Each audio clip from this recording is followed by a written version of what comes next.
오늘 리뷰는 바로 HG AM 건너. 이야, 이게 나올 거라는 상상조차 하지 않고 있었는데 AM 건너가 등장을 했습니다. 외판정으로 발매가 됐고요. 기본적으로는 이제 휘케바이 마크 3를 탑승하게끔 만들어 놓은 형태입니다. 발매는 2024년 1월 달에 외판정으로 출고가 됐고요. 가격은 엔가로 7,000엔입니다. 앞뒤 길이만 39cm라고 하는데 그럼 바로 리뷰 보도록 할까요?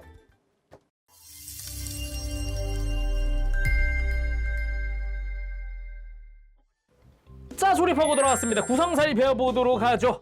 기본적으로 교체 파츠가 하나 있는데 손잡이입니다. AM 건너 본체에 있는 이 멀티 트레이스 미사일 컨테이너 이 뒷부분이 이 견인용 그립으로 이렇게 전개가 될 수 있는데 그 교체 파츠입니다. 요거는 이따가 한번 보도록 하고요. 기본적으로 손잡이 부분이 이렇게 가동하는 방식으로 되어 있어요. 그리고 매뉴얼에서도 굉장히 맨 마지막에 중요하게 써 있습니다. 절대 버리지 말고 가지고 있으라고 써 있는 스탠드입니다. 스탠드. HG GN암지에 들어있었던 베이스가 그대로 들어있거든요. 이 클리어로 된 걸로 해서 베이스와 스탠드가 들어가 있는데 지금 AM 건너는 이 전용 스탠드를 쓰고 있어요. 아예 높이가 낮은 걸로. 근데 높이가 높게 설정되어 있는 원래 들어있었던 스탠드 버리지 말라고 매뉴얼에 맨 마지막에 써 있습니다. 잃어버리지 않게 해달라고 써 있죠.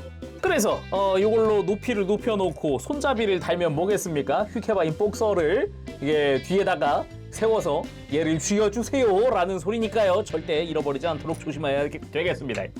아무튼간에 AM 건너 그럼 본체 남았죠? 본체 바로 살펴보도록 하겠습니다. 짜잔. 일단 전체적으로 봤을 때 역시 볼륨감 대볼륨 어마어마한 사이즈를 자랑을 합니다. 그도 그렇게 이 본체만으로도 일단 매뉴얼상엔 39cm라고 하는데 맞네 39cm네. 와우, 어마어마한 대볼륨. 기본적으로 여기에 탑승할 휘케바이 마크 3를 가지고 오더라도 요 볼륨감 확실하게 크게 느껴질 수밖에 없죠. 거기다가 더 좋은 점이라고 한다면은 이 AM 건너 스티커 일절 사용하지 않습니다. 완벽한 완전 색분할로 이루어져 있어요. 그래서 더더욱 놀라울 수밖에 없었다. 요런 식으로 전체적인 실루엣 자체도 앞에가 굉장히 뾰족하고 뒤로 갈수록 널찍해지는 형태에다가 G 임팩트 캐논이 이렇게 4개가 달려있는 게 특징입니다. 기본적으로 스탠드 자체는 이렇게 바닥면에 이렇게 꽂혀있는 형태고요. 이걸 빼더라도 일단 바닥에 세워놓는 데는 문제는 없습니다. 자, 그럼 자세히 한번 살펴보도록 할까요? 기본적으로 앞부분 하얀색 부분 여기도 싹 다 이제 흰색으로 파츠 분할되어 있고요. 디테일도 그럭저럭 나쁘지 않게 들어가 있는 형태입니다. 전부 색분할이라고 했듯이 이 본체에도 기본적으로 컬러들이 다 색분할되어 있는 형태로 되어 있고요. 파츠 자체는 앞부분은 좀 큼직한 그런 형태로 되어 있어요. 이 G 임팩트 캐논이 되게 세밀하게 분할이 되어 있다면은 나머지 중앙에 있는 부분은 좀 큼직하게 분할이 되어 있다라고 볼 수 있을 것 같아요. 그래도 나름 드러난 부분에 이런 프레임 디테일들도 조금씩 또 챙겨주고 있습니다. 그래서 완전 이렇게 밋밋한 그런 느낌은 아니에요. 가만 보면 패널 라인들도 꽤나 충실하게 들어가 있기도 해요. 그리고 휘케바이 마크 3가 탑승했을 때 손에 잡아줄 핸들 부분이고요. 그 중앙 유닛 같은 경우도 보면은 파츠 분할이 되게 세밀하게 되어 있습니다. 이쪽은 보면은 아래쪽이 이게 색깔이 하나 같지만 앞뒤가 색깔이 다르고요. 그 위에 흰 색깔 파츠, 그 위에 노란색 파츠 해가지고 색깔 분할 아주 깔끔하고 완벽하게 되어 있습니다. 그리고 뭐 형태나 조형 자체도 꽤나 멋들어지게 되어 있죠. 이 핸들 같은 경우는 기본적으로 볼관절로 연결되어 있어요. 이렇게 해서 이렇게 편하게 각도 꺾어준다거나 그 안쪽마저도 볼관절 연결입니다. 그래서 좀 높이를 낮춰줄 수도 있고 높여줄 수도 있고 이런 식으로 다양한 각도로 꺾어주는 게 가능하죠. 그리고 본격적으로 휘케바인이 탑승하는 공간이죠. 이렇게 등받이 부분에는 나름 또 디테일이 들어가 있기도 하고요. 이 부분도 파츠 분할로 해서 여기는 프레임 컬러, 겉에는 외장 씌우는 방식 이런 식으로 되어 있습니다. 기본적으로 이거는 한쪽 유닛을 아예 떼어내고 봅시다. 이렇게 떼어내고 보면요. 안쪽에 프레임이 들어가고 그 위에 이렇게 큼지막하게 외장이 씌워지는 방식으로 조립이 되거든요. 거기다가 그 아래쪽에도 이제 외장이 한 번 더 들어가는 그런 방식이에요. 그래서 파츠 분할이 상당히 디테일하게 되어 있다라고 볼 수 있습니다. 그냥 정말 외장 컬러로 그냥 통으로 되어 있는 그런 느낌은 아니에요. 거기다가 역시 프레임 쪽에는 드러난 부분에 디테일이 좀 들어가 있고요. 그리고 페달 부분도 있습니다. 페달 부분도 역시나 디테일은 꽤나 나쁘지 않게 이쁘게 들어가 있고요. 마찬가지 안쪽과 바깥쪽에 다 볼관절을 쓰고 있어요. 이중 볼관절입니다.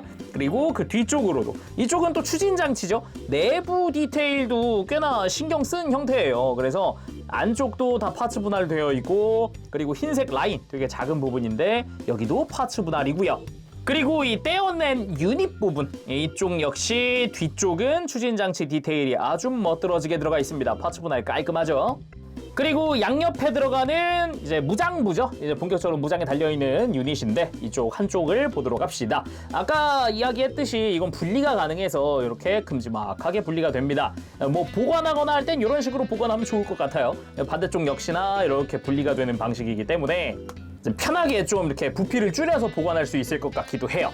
그리고 이 연결 파츠 자체도 색깔 다양하게 분할이 되어 있어요. 흰 색깔 외장, 그 사이에 또 이제 투톤으로 분할되어 있다거나 바닥면도 여기가 지금 파츠 분할로 디테일이 재현되어 있는 거거든요.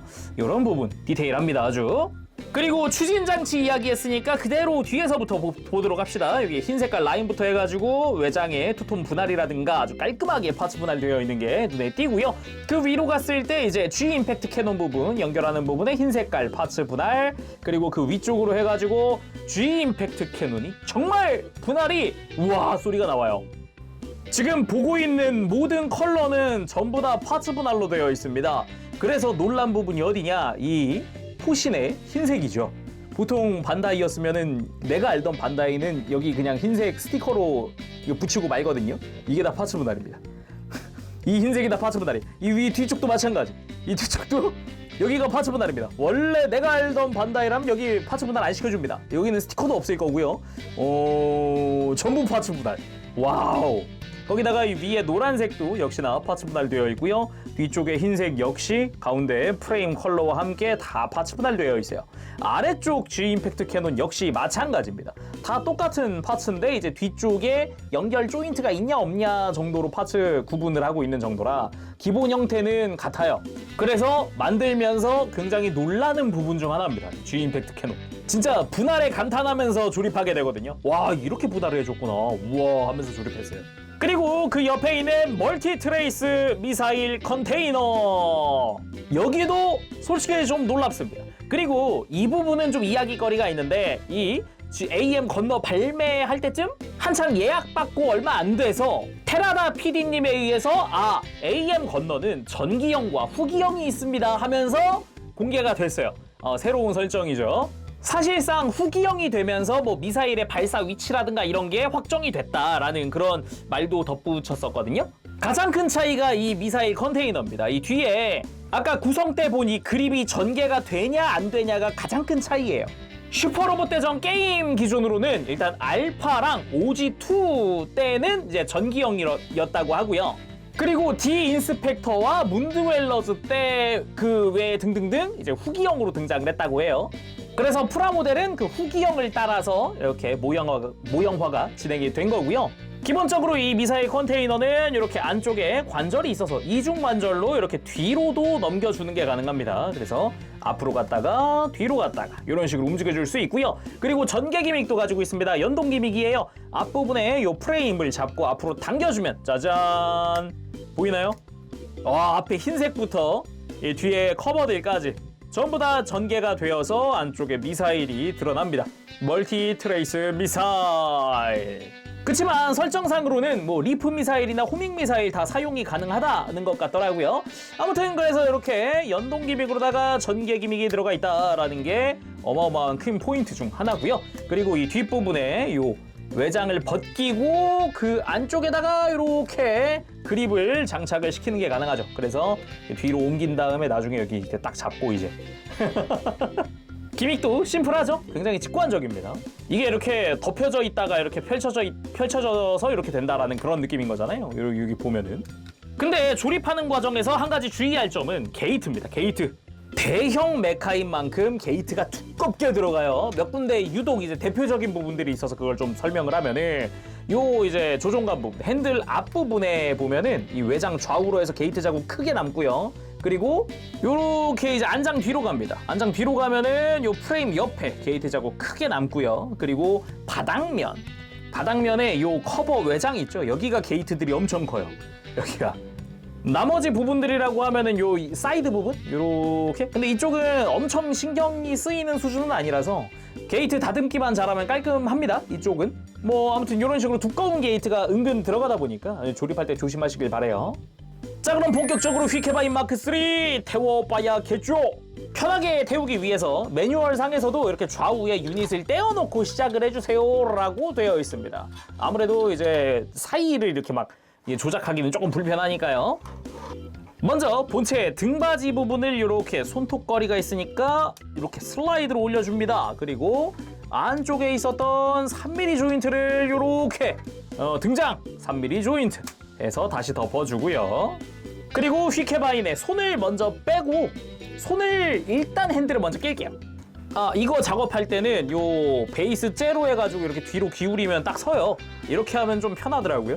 그래서 이렇게 손잡이를 먼저 다 손을 쥐게끔 해주고요.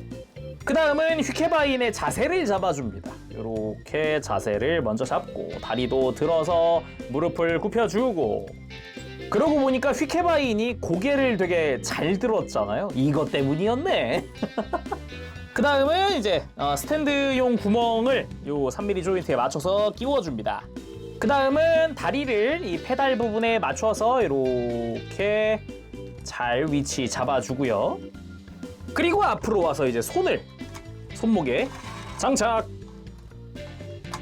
자, 이렇게 태워줬으면 양쪽의 파츠들을 다시 결합을 해줍니다. 휘케바인 마크 3 탑승 완료! 역시 타야 이제 완성이구만요. 옆에서 보더라도, 그리고 이렇게 살짝 이렇게 사선에서 보더라도, 그리고 정면에서 보더라도 역시 태워야 완성이다. 그리고 이렇게 뒤에서 보면은 이제 유닛들 사이에 다리가 잘 자리 잡고 있는 게 보이죠? 내부를 약간 채웠다라는 느낌도 있어요. 이러다 보니까 아무래도 유닛을 다 장착한 상태에서는 다리 조작이 조금 불편하니까 아까처럼 이렇게 빼고 하는 게 편하고요. 근데 태우고 나니까 뭔가 액션 포즈를 할 게 없잖아요. 그리고 게임 속에서도 휘케바인 마크 3가 AM 건널 탔을 때 자기 무장이 위주로 썼단 말이에요. 자기 무장 위주로. 그럼 그런 포즈를 한번 취해보도록 하죠. 그 전에 일단 게임에서는 이렇게 수평으로 플레이어가 보는 시선이 이렇게 수평이 아니잖아요. 살짝 이렇게 살짝 기울어져 있단 말이에요. 요거를 남는 베이스 파츠로 이렇게 바닥에 받쳐놓으면 오케이. 느낌 좀 나죠? 예. 아무튼 게임 속에서는 이렇게 탑승한 채로 머리에 있는 발칸도 발사를 하죠. 발칸포 발사를 하고, 백팩에 있는 멀티 트레이스 미사일도 그냥 본인 거 그냥 편하게 씁니다. 구도를 잡는다 그러면 이런 느낌이겠죠. 이렇게 미사일 발사를 해서 사출하고 이렇게 앞에 가서 미사일이 발사되는 이런 구도. 그리고 로슈 세이버도 사용을 합니다. 그대로 탑승을 한 채로 앞으로 가서 전진해서 이렇게 손목 돌린 다음에 적을 지나가면서 쫙 하고 썰어버리던 그 모습. 아무튼 이런 식으로 로슈 세이버 포즈도 한번 취해봤고요. 그리고 본인의 무장이죠. 그라비톤 라이플. 깔끔하게 역시 본인 무장도 쥐어서 사용을 할 수가 있고요. 방향 수정 완료. 리프 미사일 발사. 하면은 이게 언제였지? 5G 시절이었나요? 그때는 미사일이 이 컨테이너에서 발사되는 게 아니라 유닛과 유닛 사이 휘케바인 다리 쪽에서 이렇게 발사가 됐던 걸로 기억하는데, 아무튼 간에 여기서는 아니다. 멀티 트레이스 미사일로 바뀌고 컨테이너가 이렇게 전개가 된다. 짜잔. 여기다가 플러스 본인 백팩도 전개해 보도록 하죠. 멀티 트레이스 미사일 발사! 백팩과 함께 이제 컨테이너 다 전개를 해봤습니다. 역시 풀 전개가 최고. 역시 풀 전개 아주 멋있죠. 그리고 풀 임팩트 캐논. 이제 휘케바인 마크 3가 탑승하면은 이 G 임팩트 캐논이 4개가 전부 활성화돼서 전부 다 발사할 수 있죠. 사실상 적을 블랙홀로 그냥 보내버리는 어마어마한 무장이죠. 원래 G 임팩트 캐논 자체가 이제 별명이 중력 충격포라는 이름도 그렇게 쓰기도 했거든요, 캐릭터들이. 애초에 그 G 임팩트 캐논의 G가 원래가 그 그래비티여서 그냥 영어를 한자로 말했을 뿐이긴 합니다. 근데 설정상 이 G 임팩트 캐논은 도킹하고 있는 메카의 요 출력에 따라서 사용할 수 있는 포문이 그 개수가 바뀌는데 애초에 이 AM 건너 단독으로 사용할 때는 하나만 쓴단 말이에요, 보통은. 근데 휘케바인 마크 3가 탑승했을 경우에는 이제 4개의 포문을 전부 다 사용할 수 있다라는 게 큰 포인트죠. 근데 좀 아쉽다면 아쉬운 게 요 이펙트 파츠 같은 거라도 좀 있었으면은 아주 멋있었을 것 같은데, 이게 안쪽에 구멍도 넓거든요. 여기다가 딱 끼울 수 있는 뭐 있었으면은 되게 좋았을 것 같은데, 뭐 그 부분은 어쩔 수 없지 않나 싶기도 하네요. 그나저나 얘가 베이스 때문이라도 이렇게 수평으로 전시를 해야 되긴 하는데, 얘는 진짜 제가 계속 만져본 결과 다각도로 봐도 멋있습니다. 이렇게 기울여 봐도 멋있고요. 멋있죠? 그리고 이렇게 좀 이제 마치 우주 공간이라는 걸 상정한 느낌으로 해서 뒤집어 놔도 멋있어요. 약간 전함 같은 느낌도 좀 들거든요. 그래서 뒤집어 놔도 굉장히 멋있기도 하고, 그리고 아까 제가 이야기했듯이 이렇게 베이스 낀 상태에서 이렇게 뒤로 넘겨놔요. 그냥 넘겨놓고 이렇게 마치 상승하고 있는 것 같은 느낌의 각도? 그런 구도로 놔도 멋있습니다. 또는 이렇게 살짝 뒷모습? 이렇게 살짝 사선으로 해가지고 뒷모습 보는 것도 꽤나 멋들어지다라고 말을 하고 싶네요. 그리고 당연한 거지만 이제 마운트는 3mm잖아요. 그래서 사이즈만 맞으면은 일반적인 HG 건파라도 태울 수 있습니다. 보십시오, 이 아름다운 G 아머의 자태를. 진짜로 이게 G 아머였으면은 1년 전쟁 뭐 열흘 안에 끝냈을라나? 자, 오늘은 이렇게 해서 웹한정판 HG AM 건너의 리뷰를 해봤습니다. 여기에는 이제 휘케바인이 포함이 안 되어 있고 정말 AM 건너만 들어있지만은 추후에 발매될 휘케바인 복서, 복서에는 진짜 휘케바인 마크 3도 되어 있다고 해요. 개인적으로는 그 부분도 좀 기대가 되긴 합니다. 복서랑 또 건너랑 도킹해서 풀 임팩트 이야, 이거는 뭐 지금 상상 빨리 발매했으면 좋겠다는 생각밖에 안 들어요. 아무튼 오늘은 여기서 마쳐보도록 하고 다음 시간에 또 뵙겠습니다. 그때까지 여러분들 즐거운 취미 생활 되시고요. 가보도록 할게요. 재룡이었습니다. 여러분 안녕. 범쉐.